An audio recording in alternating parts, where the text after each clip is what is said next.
back with topics that were posed to me before Christmas of 2016. And next up we got Tim Jacobs. Hey Tim, how's it going? And Tim was interested in how to approach high playing while using less mouthpiece pressure. What practice routines will help with this? You know, I gotta say, Tim. You know what I'm gonna say? The ultimate, most successful, proven practice routine for this is my 16-week upper register course. That's just where it stands right now. There's no other course in history that can come close to it for two reasons. Number one, it's a macroscopic approach to the physical part of playing infused with momentum. So the Claude Gordon, the Stamps, the Caruso,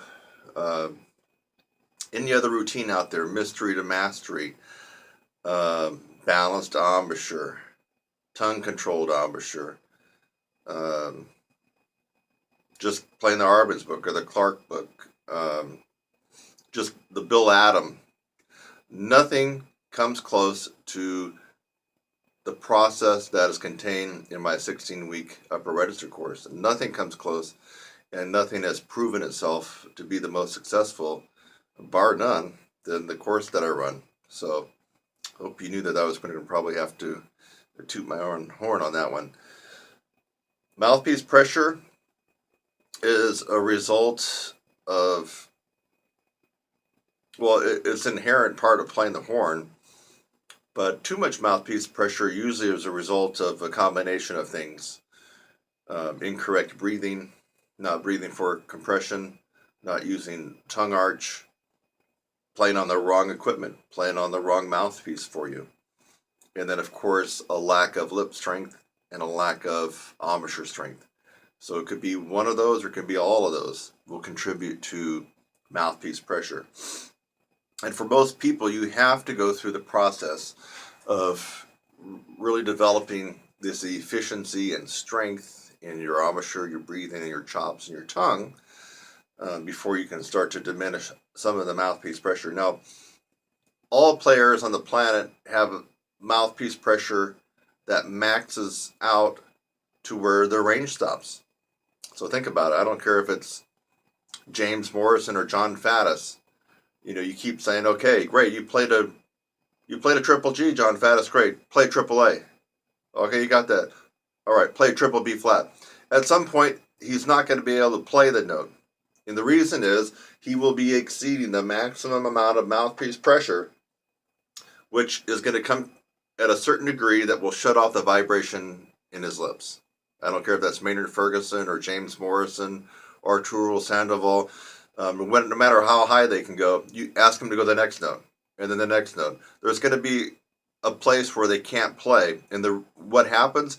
They've exceeded the mouthpiece pressure and they are stopping the lips from vibrating. That's what's going on. That's why we all have a max high range.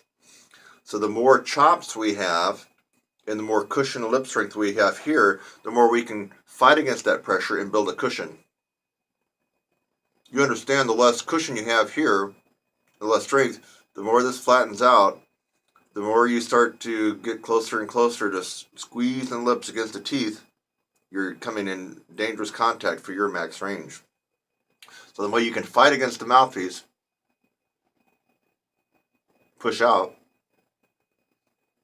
you still got cushion and wiggle room to play and for your range to increase.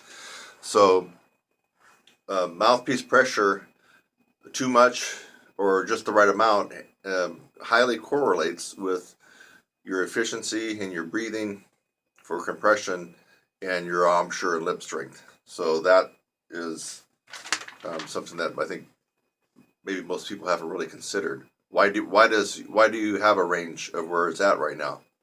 If you can play an F above high C on the horn but can't go higher, why is that? Or if you're struggling at high C and can't go higher, why is that? It's because you're maxing out your mouthpiece pressure and you're stopping the lips from vibrating from too much pressure. That's how everybody is. And I can't imagine anybody would say anything contrary to that, because that's why you cannot go any higher. But even I use some pretty extreme examples of people that can play high, but still ask them to keep playing higher and with the same dynamic level, and they will shut down at some point. The reason? They're using the maximum amount of mouthpiece pressure and their lips are not vibrating any longer. That's the whole reason why we all have our own range. So let's see what else did Tim say. What practice routines? Well, I already told you the best one to do.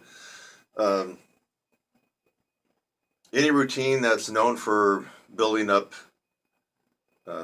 embouchure strength, flexibility, tone. So if you want to get a piece of the pie, not the whole pie, I consider my course as the whole pie. And the results are spectacular. So if you want a piece of that pie, then you could segregate it out into things like the Charles Colin lip flexibility book, the Colonel Irons book on lip flexibilities, maybe even the Schlossberg.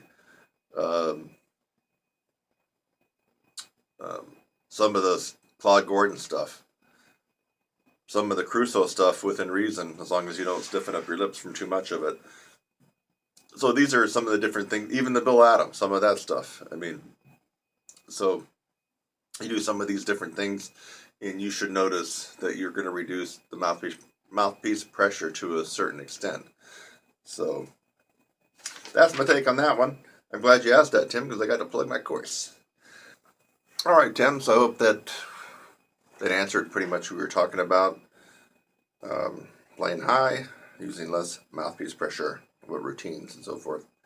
So thanks for asking that good question, Tim. I'm Kurt Thompson, that's my story, and I'm sticking to it. Thanks again for watching this video. I hope that you got something out of it. Sometimes I make a video just to make you laugh.